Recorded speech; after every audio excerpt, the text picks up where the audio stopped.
You're just being dramatic again, my mother sighed, not even looking up from her phone as I doubled over in pain on our kitchen floor. Get up and finish the dishes. I'm tired of your constant attention seeking. My name is Emma, and at 16, I've been living with unexplained pain and symptoms for nearly 3 years. Every time I tried to tell my parents something was wrong, they dismissed it as teenage dramatics or attempts to get out of responsibilities. Mom, please, I whispered, clutching my side. It really hurts this time. Something's wrong. Something's always wrong with you, she snapped, finally glancing up. Your father and I have real problems to deal with. We can't keep indulging your imagination. I somehow managed to pull myself up, using the counter for support. The room was spinning, but I knew better than to mention that. Last time I complained about dizziness, they grounded me for making up stories to skip school. My father walked in, his face hardening at the sight of me leaning against the counter. Emma, enough. Your mother and I are hosting the neighborhood association meeting tonight. I won't have you embarrassing us with another one of your episodes. Episodes, that's what they called the times I collapsed at home, or when they found me crying in my room from pain so severe I couldn't stand up straight. Everything was an episode or an act or attention-seeking behavior. I think I need to see a doctor, I said quietly, knowing what the response would be. We've been through this, my father's voice turned cold. There's nothing wrong with you that better discipline wouldn't fix. Now finish those dishes and go to your room. I don't want to see any of your dramatic performances during the meeting. I nodded, fighting back tears. Crying would only make things worse. They'd take away my phone again, cut off my internet access, anything to teach me a lesson about manipulating them with tears.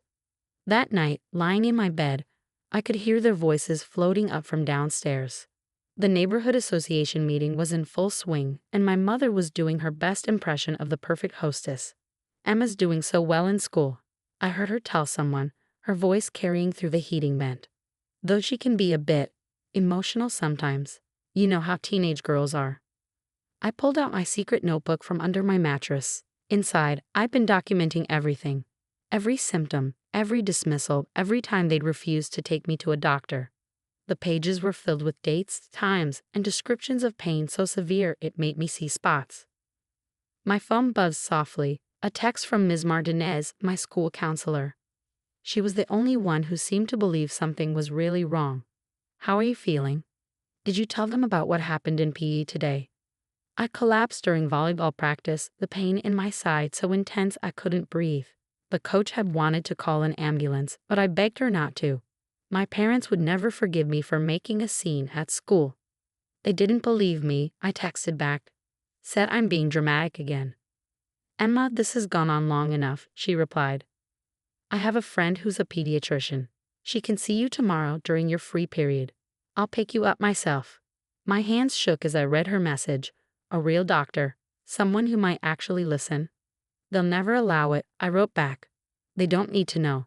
You're 16. In our state, you can seek medical care without parental consent if a school official accompanies you. I've already checked. I stared at her message, hope and fear battling in my chest. If my parents found out, another wave of pain hit, so sharp it made me gasp. Through the vent, I could hear my mother laughing at someone's joke, playing her role of the perfect parent in her perfect house with her perfect family. Okay, I texted Ms. Martinez, tomorrow. As I lay there, clutching my notebook and trying to breathe through the pain, I had no idea that tomorrow would change everything. That one doctor's appointment would expose years of medical neglect and tear down my parents' carefully constructed facade. I just knew that for the first time in 3 years, someone was finally going to listen. The next day, Ms. Martinez's blue Honda pulled up 2 blocks from my house, exactly as planned. I told my parents I had early morning study group. Another lie to add to my notebook, but this one felt different. This one might actually save me. You're very pale, she said as I slid into the passenger seat. How bad is the pain today? 7 out of 10, I replied, using the scale I'd read about online. But I'm used to it. Her hands tightened on the steering wheel. You shouldn't have to be used to it, Emma. Dr. Sarah Chen's office was nothing like I'd imagined. Instead of the cold, clinical environment I'd expected, her private practice was warm and welcoming. Soft music played in the background, and the walls were painted in calming blues and greens.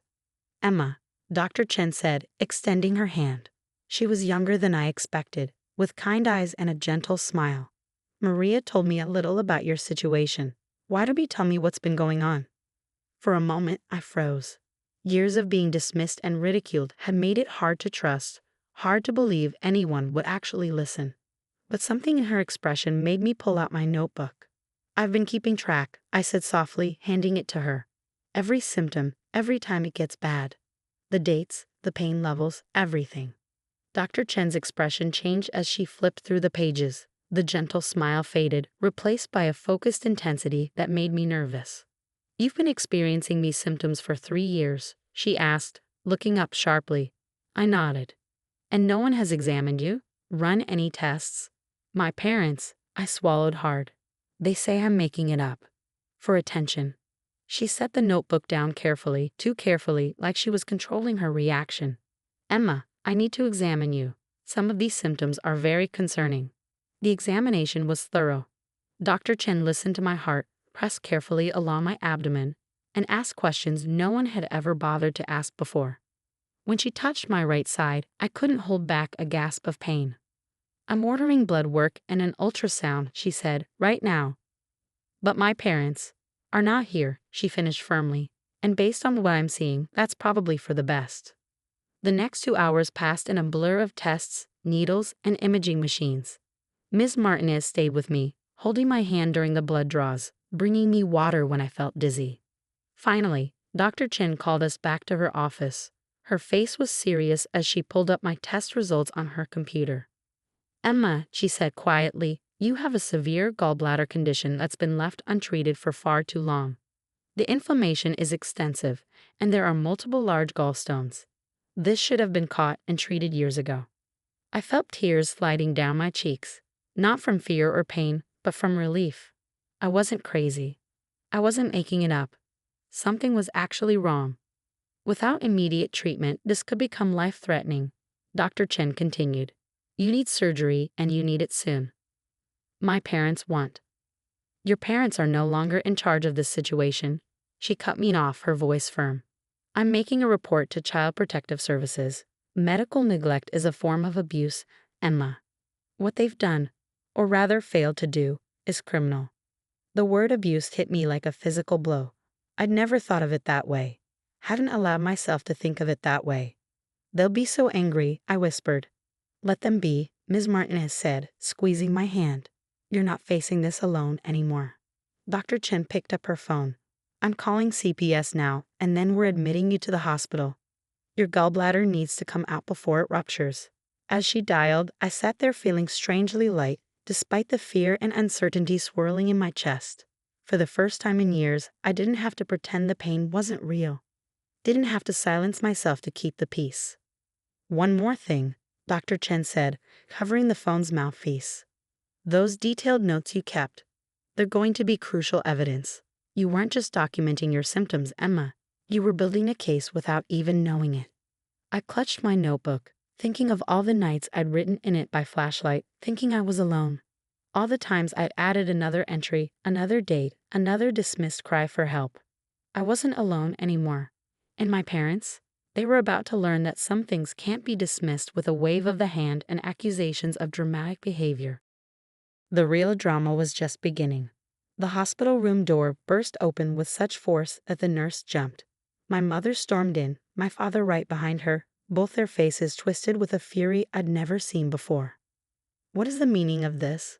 My mother hissed, waving a paper, probably the CPS notification.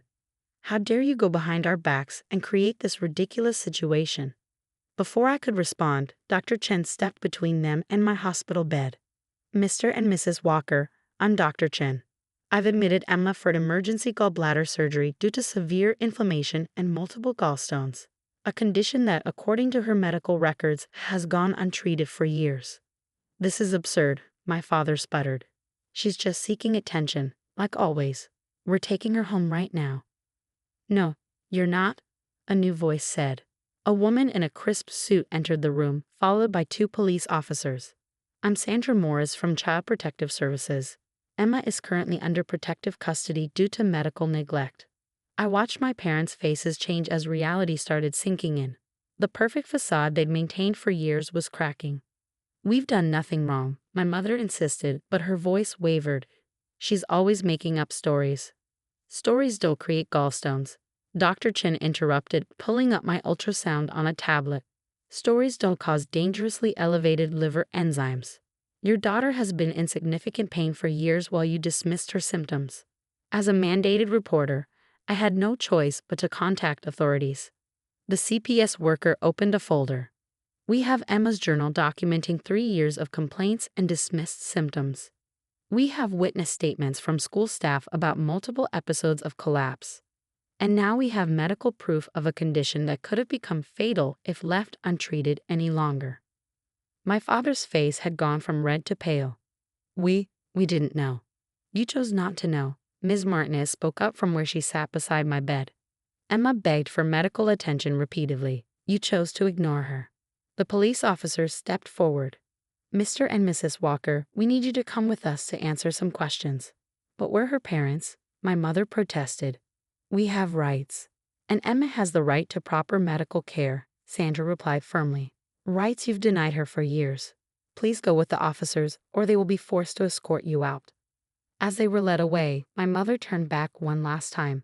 "Emma, how could you do this to us? To our family?" For the first time in years, I didn't shrink under her accusation. "How could you ignore my pain for so long?" I asked quietly. What kind of parents do that to their child? After they left, the room fell silent except for the steady beep of my heart monitor. Dr. Chen checked my IV, then sat on the edge of my bed. "The surgery is scheduled for tomorrow morning," she said gently. "You're going to feel so much better afterward. No more constant pain." "What happens after?" I asked, looking at Sandra. "With my parents?" "There will be an investigation," she explained. "Given the evidence, they'll likely face charges for medical neglect. You'll be placed with a temporary guardian. Your Aunt Claire has already agreed to take you in." Aunt Claire, my mother's sister who'd been kept away from our family for years because she asked too many questions. Suddenly, those questions made a lot more sense. "It's going to be a different life, Emma," Ms. Martinez said, smiling.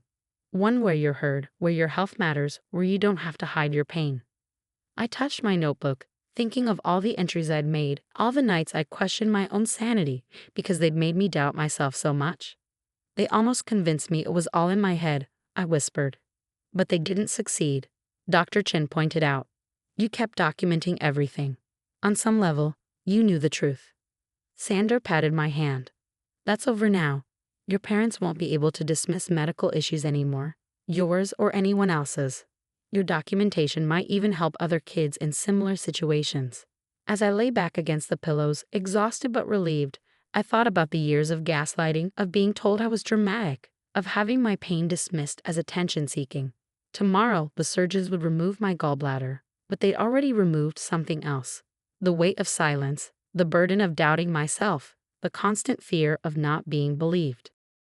My parents had always said family problems should stay private, but some secrets need to be exposed to the light.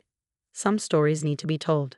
And sometimes the bravest thing you can do is speak up and let the truth set you free.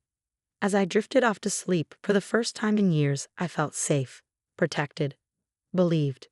The pain hadn't gone away yet, but now it had a name, a solution, and most importantly, witnesses who wouldn't let it be ignored anymore. Sometimes healing starts with being heard.